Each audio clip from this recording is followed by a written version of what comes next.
What if everything you've been told about Atlantis is only part of the story?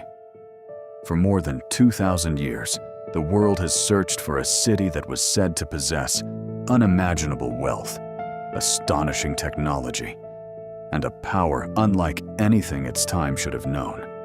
Then, according to ancient accounts, it vanished, not over centuries, not after a long war, but in a single day and a single night. Most people call Atlantis a myth, yet every year, new discoveries beneath the ocean force one unsettling question. What if they were wrong? What if the greatest lost civilization in human history is still waiting to be found, hidden beneath the sea, waiting for someone to uncover the truth?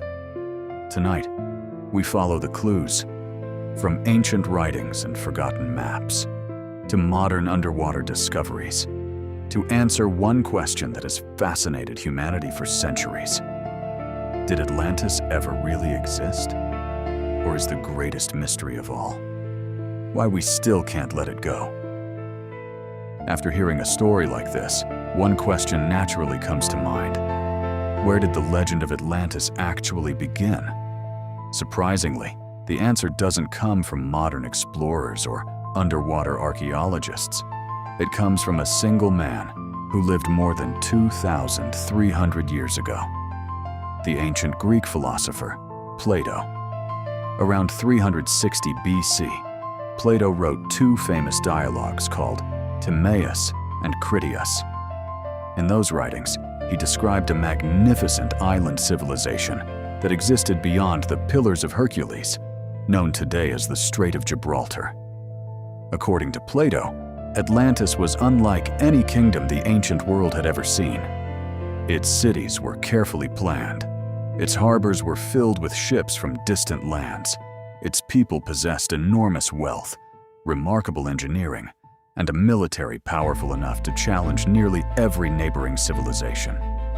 But Plato claimed that as Atlantis grew richer, its people also became arrogant. Greed replaced wisdom. Power replaced virtue. And according to his account, nature answered with unimaginable force. According to Plato's account, Atlantis was more than just a wealthy island. It was the most powerful civilization of its age. At the heart of the kingdom stood a magnificent capital, unlike anything the ancient world had ever imagined. The city was built in a series of perfectly circular rings, separated by wide canals and connected by massive stone bridges. Ships could sail directly into the center of the city, where merchants from distant lands traded gold, silver, ivory, rare animals, and precious resources from across the known world. Towering temples honored the sea god Poseidon, while enormous palaces reflected the wealth and ambition of the Atlantean kings. Plato even claimed that many of the city's buildings were covered with a mysterious metal called orichalcum, a material said to shine like fire beneath the sun. Whether that metal truly existed remains one of history's greatest mysteries. If Plato's description was accurate, Atlantis wasn't simply a city. It may have been the most extraordinary civilization humanity had ever seen. But according to Plato, greatness didn't last forever. As Atlantis became richer and more powerful, something began to change. Its rulers no longer valued wisdom above wealth. Ambition turned into greed. Honor gave way to arrogance. The people who had once built one of history's greatest civilizations slowly lost the values that had made them strong. Plato believed that the Atlanteans became obsessed with power and conquest.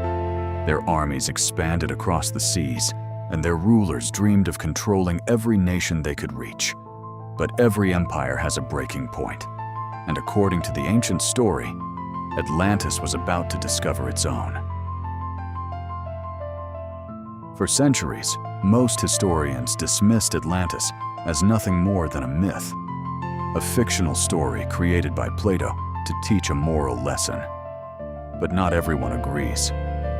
Over the past century, archaeologists, geologists, and historians have uncovered discoveries that continue to fuel the debate. Some researchers believe Plato may have based Atlantis on a real civilization that was destroyed by a catastrophic natural disaster. One of the strongest candidates is the ancient Minoan civilization on the island of Crete. Around 1600 BC, a massive volcanic eruption on the nearby island of Thera, known today as Santorini, triggered enormous tsunamis and widespread destruction across the Aegean Sea. Entire settlements disappeared. Powerful kingdoms collapsed. Some historians believe these events may have inspired the legend of Atlantis. No one knows for certain, but the similarities are difficult to ignore. Even today, the search for Atlantis continues. Modern technology has allowed scientists to explore parts of the ocean that were once completely unreachable. Deep beneath the Atlantic and the Mediterranean, researchers have discovered strange underwater formations, massive stone structures, and mysterious geometric patterns. Some believe these are nothing more than natural geological formations. Others argue they could be the forgotten remains of an ancient civilization. Over the years, dozens of possible locations have been proposed, from the waters near Spain to the islands of the Azores, and even deep beneath the Atlantic Ocean. Yet despite centuries of searching, no one has found undeniable proof. Perhaps Atlantis was a real place that vanished beneath the sea. Or perhaps its greatest mystery is that it was never meant to be found. So, did Atlantis really exist? The truth is, no one knows.